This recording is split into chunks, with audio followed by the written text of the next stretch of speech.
बोलिए सदगुरुदेव की जय। बंधुओं, हम सब मनुष्य नियम से बंधे हैं।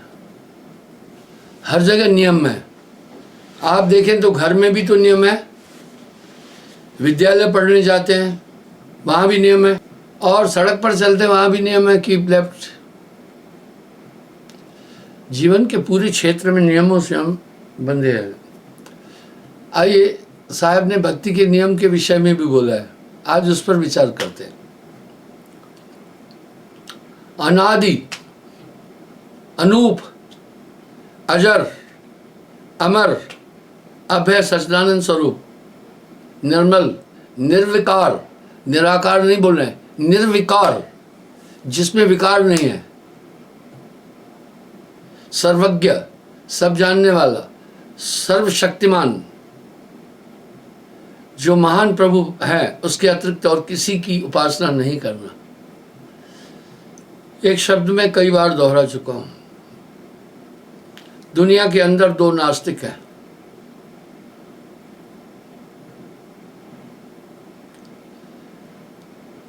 एक तो वो नास्तिक है जो ईश्वर के अस्तित्व को नहीं मानता है। एक वो नास्तिक है, वो बालक की तरह है जो ईश्वर के अस्तित्व को नहीं मान रहा है। हम समझाएंगे, वो समझ जाएगा। और दूसरा महानास्तिक। महानास्तिक वो है जो कहता है सबको मानता हूं। अब यहां साहब ने अपेक्ष किया, नाम पीयू का जानकर छोड़कर जपे आन का जाप, वेशा केरा पूत कहे को उनको बाप, इसलिए एक की उपासना।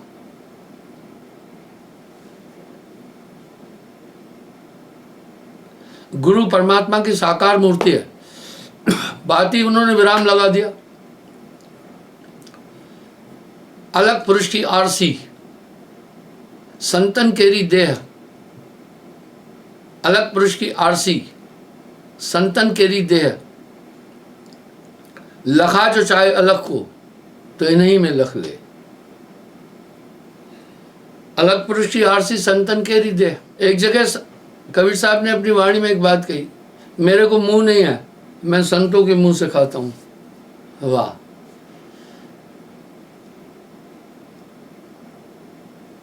मैं संतों के कानों से सुनता हूं, संतों के पैरों से चलता हूं। संत है मेरी आत्मा, मैं संतों का जीव, मैं संतों में यूं रमूं जस माखन में घी। मैंने आपको बताया है, कई बार मेरे पास पत्रकार लोग भी आते हैं और वो मुझसे कुछ सवाल पूछते हैं। 15 मिनट बाद दिखाऊंगा जो यहां मुझसे एक पत्रकार ने पूछा था।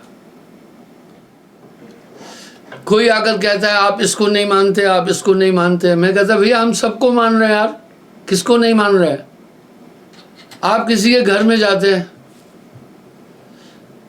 आप घर में सबसे बात करते हैं, मुखिया से बात नहीं की तो भैया किसी से बात नहीं हुई। अगर मुखिया से बात कर ली ना तो समझना घर के हर एक मेंबर से बात हुई। एक सर्वशक्तिमान की उपासना करने से समस्त ब्रह्मांड की उपासना हो जाती है। देवी देवल जगत में कोटिक पूजे कोय, सदगुरु की पूजा किए सबकी पूजा होए। लेकिन लोगों ने अपने अपने हिसाब से कुछ संगताएं बना रखी है।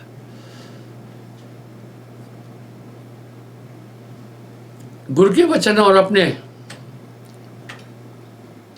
धर्म शास्त्रों में दृढ़ प्रतीत होनी बहुत जरूरी है।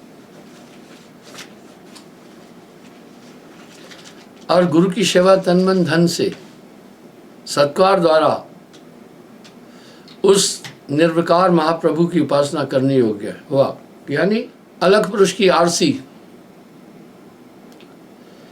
संतन केरी देह,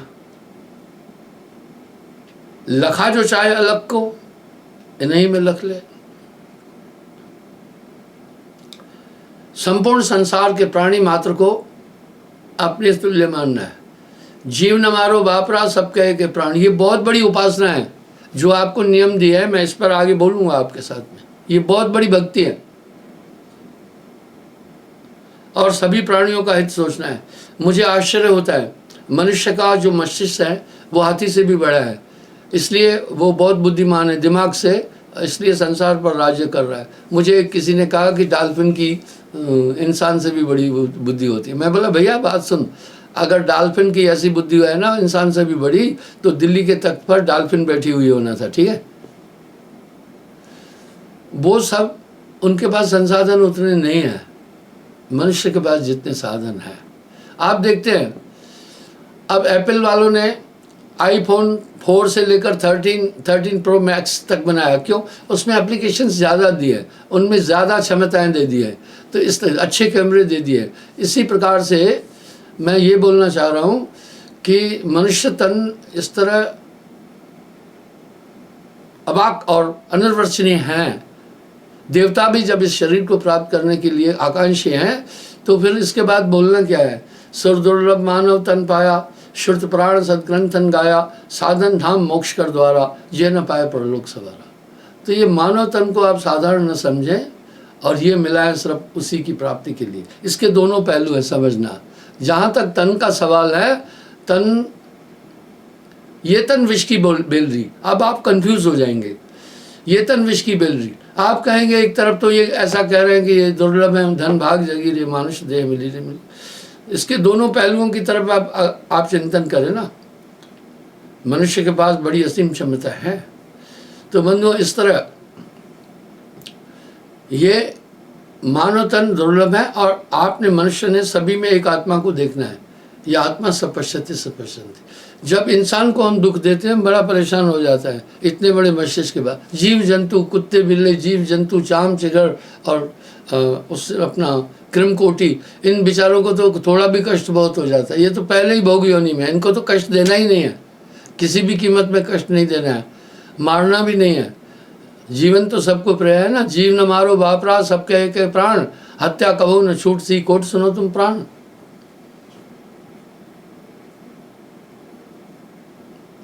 मनुष्य चिंतन है, अपने अंतःकरण में कभी भी अनलगढ़ विचार उठने नहीं देना है, और आस्था अपनी दृढ़ रखना है। कहत कबीर सुनो भाई साधो मैं रहता विश्वास में। ये दुनिया है, नीम हकीमी चलती है। मेरा एक आदमी कष्ट था, एक ठेलुए ने कहा फलाने के पास चल, वो तेरे को ठीक कर देगा। नहीं, ये देह में दुख सुख आते हैं, विचलित नहीं होना। खेलना हो तो खेलिए, पक्का होके खेल, कच्ची सरसों पेल के खली भया न तेल। ये जो 7 नियम है, ये बहुत बड़ी उपासना है। मांस, मदरा, विभिचार, चोरी, जुआ, धूर्तता, छल कपट आदि किसी का। इसलिए हम 7 नियम की यहाँ प्रतिज्ञा कराते हैं। जो दीक्षा लेने आता है उसकी हम 7 नियमों की प्रतिज्ञा कराते हैं। यही 7 कुंभी नरक है, उनके 7 द्वार हैं, रास्ते हैं। पहला झूठ है, तभी तो साहब ने सच पर बड़ी पैरवी की है। साच बराबर तप नहीं, झूठ बराबर पाप, जाके हृदय साच है, वाके हृदय आप। दूसरा हम बोलते हैं अहिंसा, किसी भी मांसाहार नहीं करो, किसी भी प्राणी को नहीं मारो, क्योंकि सब में एक जैसे प्राण है। सुख दुख वैष्णव जनता से नहीं कहिए, जो पीड़ पड़ाई जाने रे। तीसरा हम कह रहे मादक मद्य का सेवन न करें, वो इंसान को जानवर बनाता है। चौथा व्यभिचार पर स्त्री गमन नहीं करना, जुआ न खेलना, चोरी न करना,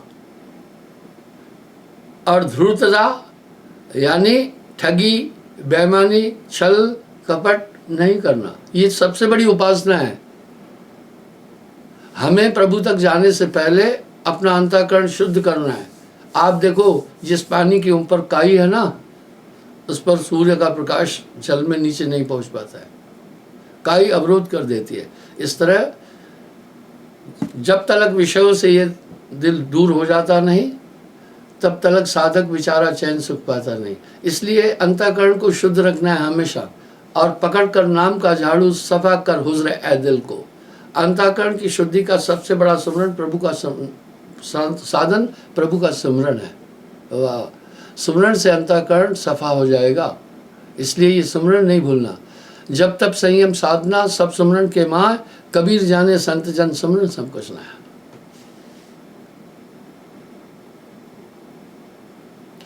और असत्य के परित्याग करने में कभी विलंब न रहें। ऐसा जीवन में कुछ घटनाएं आ जाती हैं जहां आप सच नहीं बोल सकते हैं, वहां मूक रहना।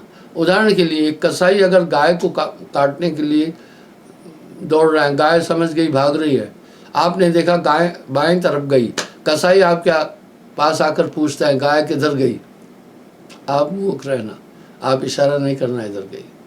नहीं, जो अंग अपराध करता है पहले उस अंग को ही सजा मिलती है। ऐसा हमारे धर्मशास्त्रों में भी है। अगर वो जोड़ दे तो बोलना, भैया जो देखता है वो बोल नहीं पाता है, जो बोलता है देखता नहीं, टालना। जहाँ आप सच नहीं बोल पा रहे वहाँ मूक हो जाना। जीवन में कई ऐसे पॉइंट आते हैं जहाँ आपको सच बोलना थोड़ा दिक्कत हो जाती है, वहाँ आप खामोश रहना। अन्यत्र प्रति स्मरण और धर्मशास्त्रों का अध्ययन और ध्यान में ज़रूर बैठना। मैं इसकी पैरवी हमेशा हर प्रवचन में कर रहा हूँ। हर प्रवचन के एंड में मैं यही बोलता हूँ, भाई सुमरण करना। जब तब संयम साधना सब सुमरण के माँ, कबीर जानत संजन सुमरण समकषना है। और नियम बनाना, जब एक ये पूर्ण सत्य है कि इस स्थूल जीवन के बाद भी आगे जीवन है, ऐसा सभी धर्म शास्त्र कह रहे हैं, सभी पैरवी कर रहे हैं। जब ये नित्य है, जब ये सत्य है, तो इसमें फिर विलंब क्या है। हम केवल इस भौतिक और सांसारिक जीवन के लिए जीते हैं, हम इस शरीर के लिए जीते हैं। स्वप्न में भी शरीर मिलता है, आपके पास 6 शरीर हैं। स्वर्ग आदि ब्रह्म आदि लोकों में जब आदमी जाता है, कौन सा शरीर होता है, ये तो यही जमी दोष किया या आग के हवाले किया या बहा दिया जल में। इसका मतलब है कुछ बाकी रहता है, उसके लिए सोचो भाई। सिर्फ आप दिवस बितायो खाए के रैन बिताई सोए, हीरा जन्म अमोलक दिया कौड़ी बदले खोए।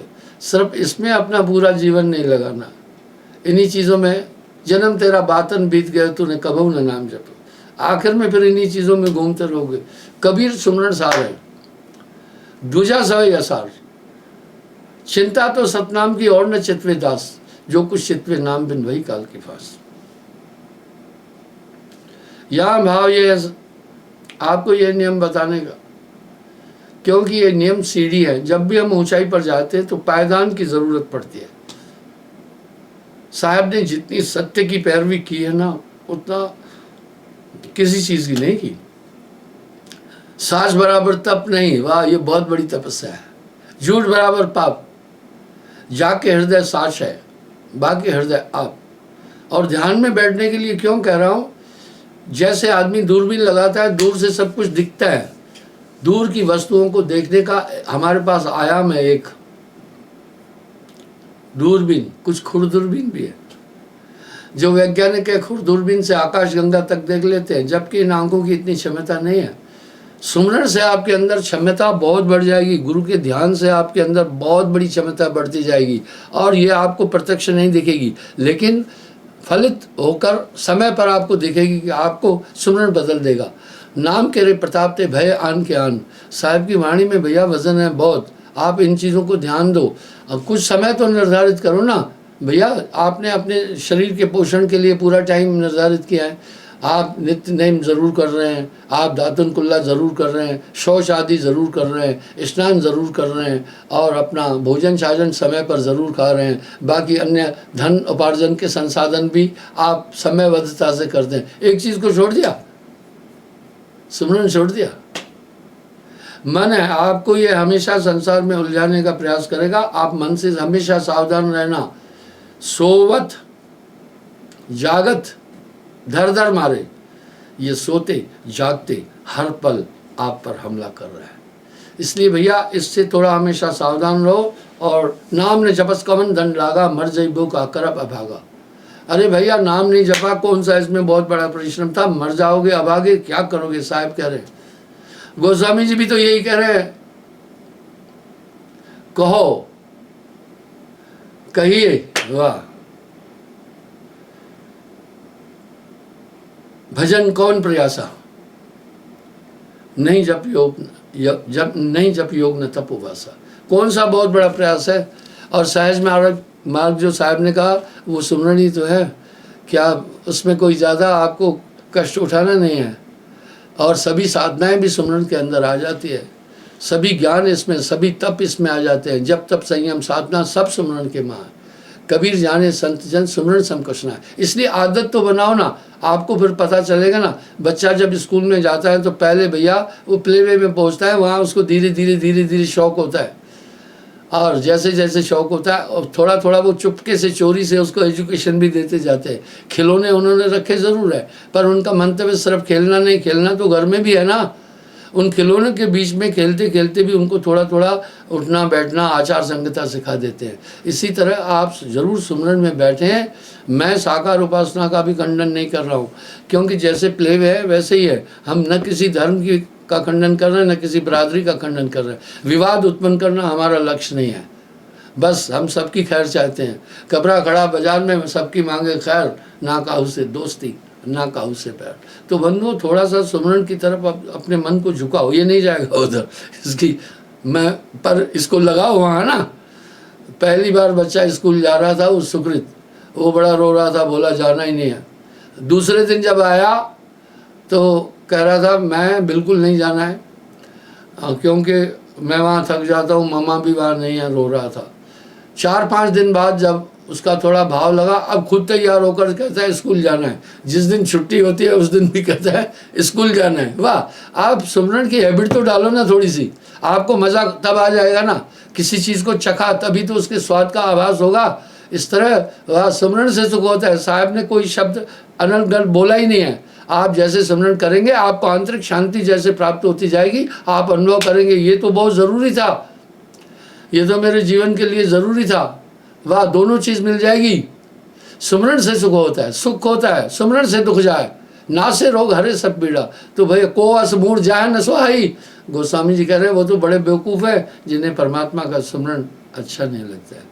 इसलिए बंधुओं, आप चलते फिरते उठते खाते जागते सोते, बस वो तार निर्वार से रैन दिल लागी रहे। आप फिर रिजल्ट देख लेना खुद।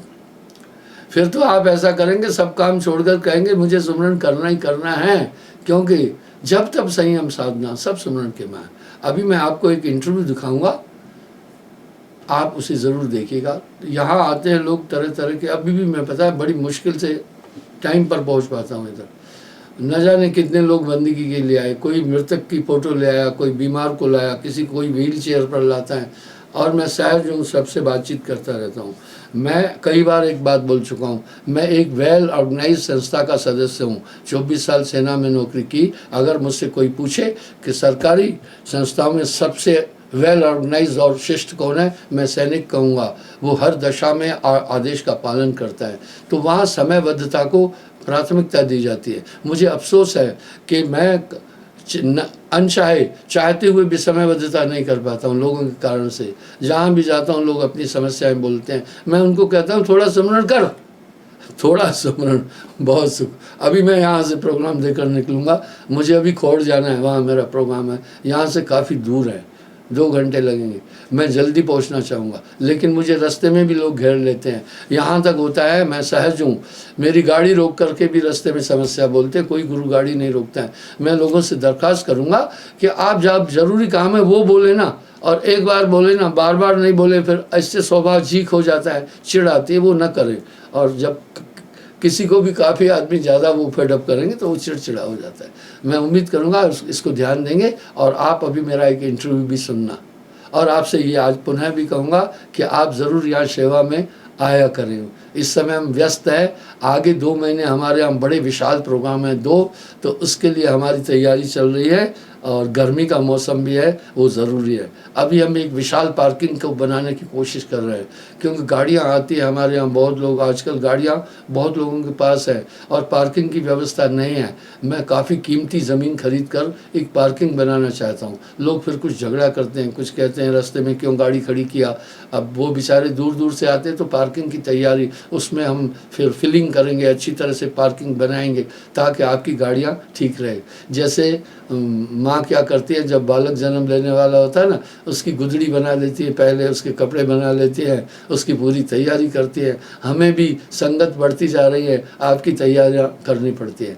मुझे मेरे एक सेक्रेटरी ने कहा, गुरुजी आप भी हमारी तरह ग्रस्त में जैसे अमोल जी, आप भी उलझ गए हैं, दिन रात लगे रहते हैं इन चीज़ों में। मैं बोला सुनो सेक्रेटरी साहब, आपके और मेरे काम में अंतर है। जो आप काम कर रहे हैं वो परिवार के लिए सिर्फ मोहवश है, उन्हीं के लिए पढ़ाना लिखाना बाकी चीज़ करना वो है। जो मैं काम कर रहा हूँ ये रक्त के संबंधियों के लिए नहीं, परमार्थ के लिए कर रहा हूँ। इसलिए माया है दो भांत की, जो कर जाने कोई, एक मिलावे पीर से एक नरक ले जाए। तो आपसे मैं अनुरोध करूँगा, सेवा में ज़रूर पहुँचें। अकेला चना भाड़ नहीं फोड़ सकता है, यहाँ आपकी सेवा वांछित है। आप ध्यान देना, नामदान के समय आपने संकल्प किया था तन मन धन गुरु का है, मैंने आपको कहा, उसके बाद फिर मैंने आपने दे दिया, तीनों आंख बंद करके दिया। आंख बंद करके देना एक एग्रीमेंट है। फिर मैंने आपको कहा आपका तन आपको वापस देता हूँ, क्योंकि बाल बच्चे हैं, घर द्वार को देखना, लेकिन है मेरा, मुझे जब ज़रूरत होगी तब मैं बुला लूँगा। फिर मैंने कहा धन है आपने दे दिया मुझे, वो भी वापस दे रहा हूँ, लेकिन इसलिए दे रहा हूँ कि इससे बाल बच्चों का निर्वाह करना, जो आपकी इच्छा गुरु सेवा में लगना। मन वापस नहीं दे रहा हूँ, मन अपने पास रखूँगा, शैतान है। आप देखो मैंने मन की डोरी अपने पास रखी है, तो ये तन जो है ये गुरु को समर्पित है, तो इससे भी थोड़ी बहुत सेवा करनी चाहिए ना। और सेवा साधना से कहीं उत्तम है। मैं लोगों से ये दरख्वास्त करूँगा, ये बहुत विशाल विश्व स्तर का आश्रम बन रहा है, तो आप इसमें अपनी फिजिकल सेवा का योगदान भी दें। समाज में हो रहा है पिछले कुछ समय से, ऐसा लगता है कि काफ़ी बड़े बड़े जो लोग थे, उद्योगपति थे, कई बड़े बड़े नेता जो हैं, उनका वर्चस्व खत्म होता हुआ दिख रहा है। उसके पीछे कोई विशेष कारण है कि इनके कर्म हैं? इंसान सेल्फिश है जी, वो भक्ति भी मतलब से करता है। मैं जानना चाह रहा हूँ कि आज की भक्ति और पूर्व जन्मों में जो भक्ति हुआ करती थी, उसमें क्या अंतर आ गया है? हाँ, आज कैसी लोग भक्ति कर रहे हैं वो मैं बता रहा हूँ। आत्मकल्याण के लिए कोई भक्ति नहीं कर रहा है, वो कह रहा है भगवान थोड़ी समझता है, क्योंकि कलयुग में मनुष्य पाप कर रहा है, इसलिए कह रहा है बस सुख शांति दे दो। कौन सी सुख शांति? भौतिक जगत की शांति। कितने लोग हैं जो जहाँ पर आत्मज्ञान पाने के लिए आपके पास यहाँ आते हैं, और कितने लोग हैं जहाँ पर भी लोग स्वार्थ से आते हैं? हाँ, एक समय था जब लोग भक्ति समझ के करते थे, लेकिन आज एक समय है जब लोग, ऐसा लगता है, भक्ति इसलिए करते हैं क्योंकि उनको वहाँ से कुछ मिले। मतलब हम एक शब्द कहेंगे, मंगते जैसे हो गए हैं लोग।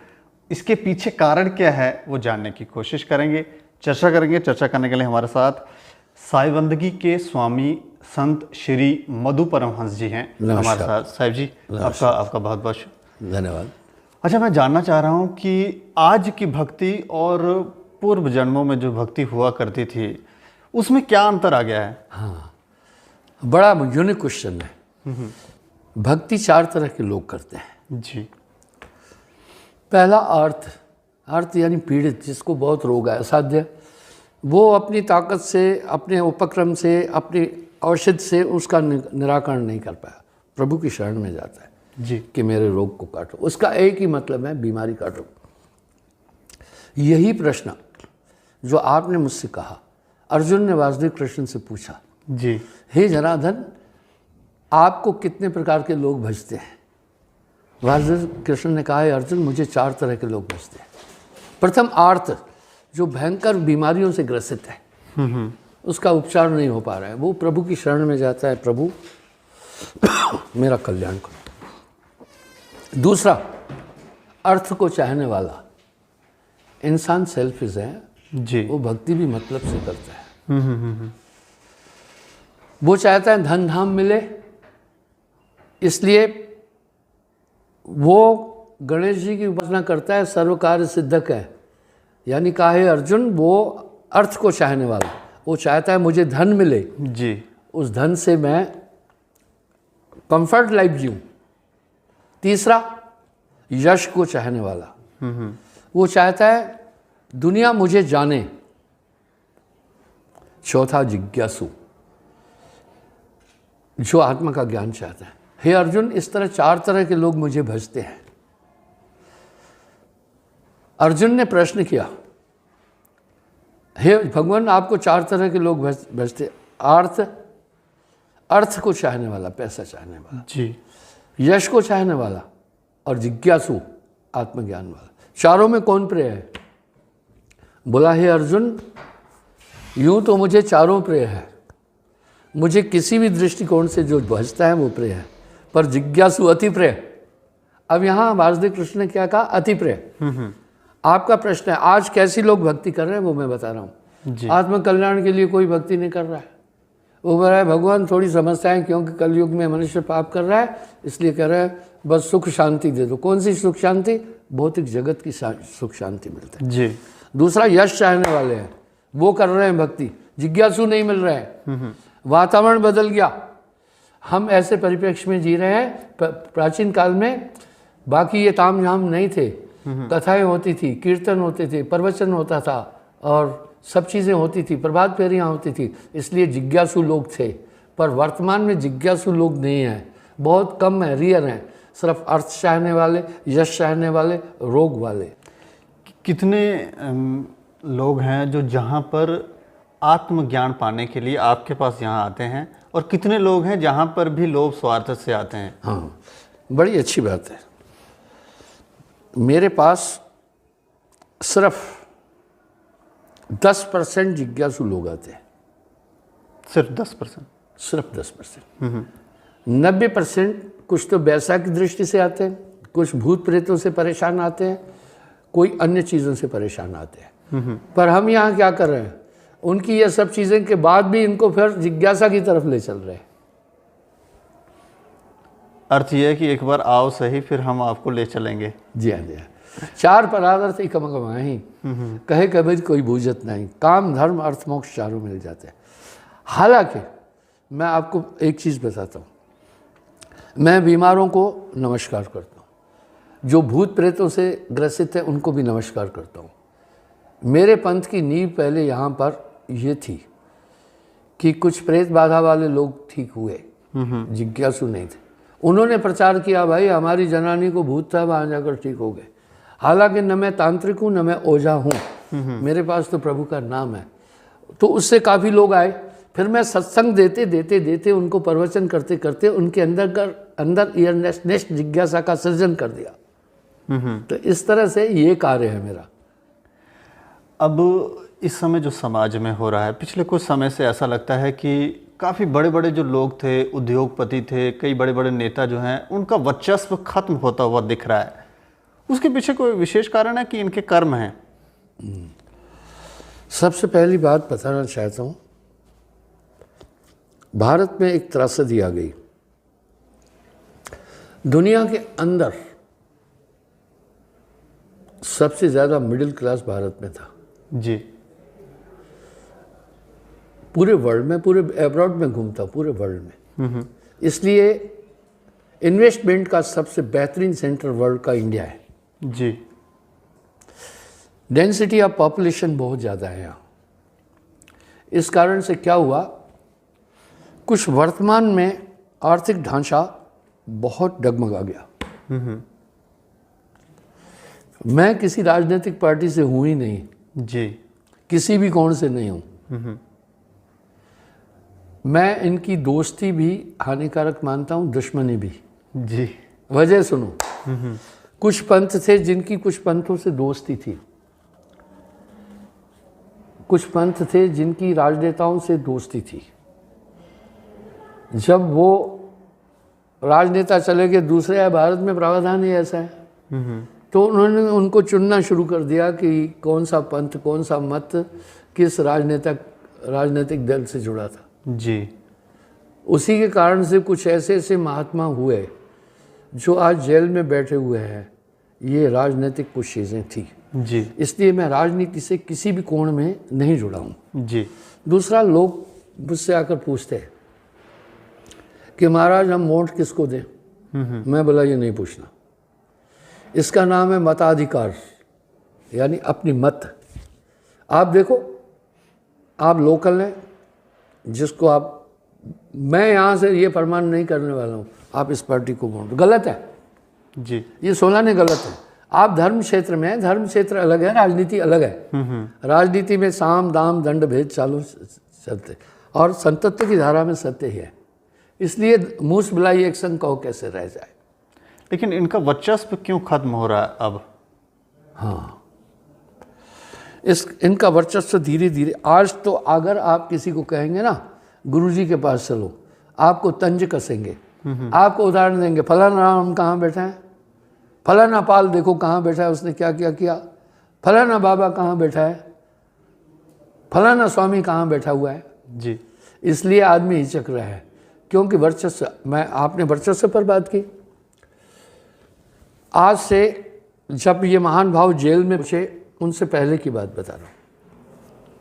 मैंने एक चैनल को कहा मुझे एपिसोड दो, एक स्लॉट दो। जी उन्होंने कहा 10 लाख रुपए लेंगे महीने में।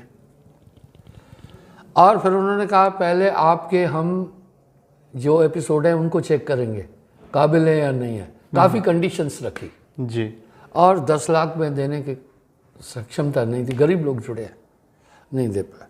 बाद में क्या हुआ, जब वो महान भाव, ये क्रेज़ खत्म हो गई अध्यात्म की और भक्ति क्षेत्र, पहले बड़ी धूम थी देश में, तो लोग डाइवर्ट हो गए। जब ऐसे इंसिडेंट देखे तो लोग डाइवर्ट हो गए। जी अभी उन धार्मिक चैनलों पर पता क्या है, डॉक्टर आए हैं, वेद आए हैं, ठीक है जी बिजनेसमैन आ गए हैं, क्योंकि उन्होंने तो चैनल चलाना ही चलाना था। इस कारण से अभी धीरे धीरे उनका वर्चस्व इसलिए खत्म हुआ कि भक्ति क्षेत्र में समाज परिवारवाद आ गया। जी गुरुजी बेटे को गद्दी दे के जा रहा है, प्राचीन काल में ऐसा नहीं था। इस कारण से लोगों का मोह भंग हो गया। आज तो आप किसी को कहोगे गुरुजी के पास चलो, सीधा नाम गिनाएगा 10 का, वो वहाँ बैठे हम जानते हैं क्या होता है। ये वजह रही। लेकिन अब आने वाले समय में क्या हम ठीक डायरेक्शन में जा रहे हैं कि वापस से भक्ति जो है वो जागृत होगी, या फिर इसका अंत ही हो जाएगा? दीपक जी, आपने बड़ा अच्छा प्रश्न पूछा है। मैं आपसे ही प्रश्न, आपका प्रश्न है, उत्तर मैं दूंगा, पहले आपसे ही प्रश्न पूछूंगा। जी गुस्ताखी की मैं माफ़ी चाहता हूँ। आपको कैसा लग रहा है? मुझे साहिब जी ऐसा लगता है कि ये लोग अपने कर्मों के फल भोग रहे हैं और ये समझेंगे कि भक्ति क्या है, ईश्वर क्या है, और इसे पाने की कोशिश करेंगे, लेकिन इन्हें शायद ज्ञान नहीं है, ये काफ़ी दूर पहुंच गए हैं अब। आपने मेरे प्रश्न का उत्तर थोड़ा गोल मटोल दिया, टू द पॉइंट और सरलता में है ना। जी आपको कैसा लग रहा है? मैं वही बताने की कोशिश कर रहा हूँ कि मुझे ऐसा लगता है कि ये अब डायरेक्शन लेस हो गए, इन्हें समझ नहीं आ रहा कि करना क्या है। तो रिजल्ट क्या होगा, यही तो पूछ रहा हूँ ना। रिजल्ट वही कह रहा हूँ कि ये भक्ति क्षेत्र को पाने की कोशिश करेंगे। Very good. सुनिए, दुनिया में किसी भी चीज़ का अंश खत्म नहीं होता है, जी ठीक है। कोई भी बीमारी जो दुनिया में आज तक फैली नई नहीं है। पहले सार्स के लिए कह रहे थे न्यू डिजीज है, नहीं है। और एक डेंगू से जो बीमारी उठी, एक डेंगू मच्छर काट रहा है ना, जी जी क्या बीमारी है वो? डेंगू बीमारी ही डेंगू, उसको डेंगू ही कहते हैं, जी, मच्छरों से। जी जी क्या ये पहले नहीं थी? ठीक, अधिकता होती गई, खत्म कोई बीमारी नहीं होगी, उसका कुछ अंश रहेगा। वैज्ञानिक डॉक्टरों ने अभी क्लियर कहा कोविड-19 कभी नहीं खत्म होगा। जी इस तरह भक्ति कभी खत्म नहीं होगी, किसी भी चीज़ का कंप्लीट अंश खत्म नहीं होगा। लेकिन यूँ हुआ कि लोग डाइवर्ट हो गए अभी भक्ति से। इसका वजह है, प्राचीन काल में जगह जगह पर सत्संग होते थे और संगोष्ठियाँ होती थी, सन्यासी लोगों के आश्रम होते थे, वो निष्काम थे। अब वो बिजनेस में कन्वर्ट हो गए। मैं ज़्यादा बोलूँगा तो कह रहे हैं आलोचना। आज एक सन्यासी आदमी भगवा वस्त्र पर पहन करके और करोड़ों की बिजनेस कर रहा है, तो ये दूषण आ गया। इसलिए सीधी सी बात है, इसके अंदर अपराध आ गया, बिजनेस आ गई और राजनीति आ गई। इस कारण से इसका पतन हो गया। अगर लोग ईश्वर को पाना चाहते हैं इस समय तो वो क्या करें, किस बिल्कुल। मार्ग को पकड़ें? जय खो जाते हैं पाइया, गहरी पानी पेट। अब अंश किसी चीज़ का खत्म नहीं हुआ भाई, तुम्हें ढूंढना होगा, तुम्हें ढूंढना होगा, ऐसे व्यक्तित्व को ढूंढना होगा। वो कैसे ढूंढे, मैंने उसके गुण बता दिए। अंधे को अंधा मिले तो राह बतावे कौन, बंदे को बंधा मिले तो गांठ छुड़ावे कौन। हमें खोजना होगा एक पूर्ण ऐसे दर्शक को जो कि यथार्थ में हमें उस दिशा की तरफ ले चले। शुक्रिया, शुक्रिया साहिब जी हमसे बातचीत करने के लिए। धन्यवाद। तो हम भी लोगों से आग्रह करेंगे कि ईश्वर को जानने का प्रयत्न करें, खोजी बने, लोभ और इच्छाओं से परे हटें। अगर ये आप कर पाएंगे तो शायद आप ईश्वर को जान पाए, नहीं तो सर्वनाश तो निश्चित ही है। क्षमा चाहता हूँ जी जी। यहाँ कबीर साहब ने एक शब्द कह दिया, जी। जिन खोजा तिन पाइया, गहरे पानी पैठ, मैं बौरी बुढ़ंदरी रही किनारे बैठ। इसका अर्थ भी आप लोगों यानी जो खोजता है पा लेता है। जी। गोताखोर समुद्र में डुबकी लगाता है, 2-4 बार ट्राई करने के बाद मोती नहीं मिले तो ये नहीं कहना कि मोती नहीं है, तुम प्रयास करो बार बार, अंत में यशस्वी हो जाएंगे, तुम्हें मिल जाए। इसलिए जो खोजता है खोजते खोजते मिल जाता है। शुक्रिया, शुक्रिया। तो हम भी ये कहेंगे खोजी आप ज़रूर बने और देखते रहें दैनिक समाचार। मुझे और मेरे सहयोगी राजेश लोहोत्रा को दें इजाज़त। नमस्कार।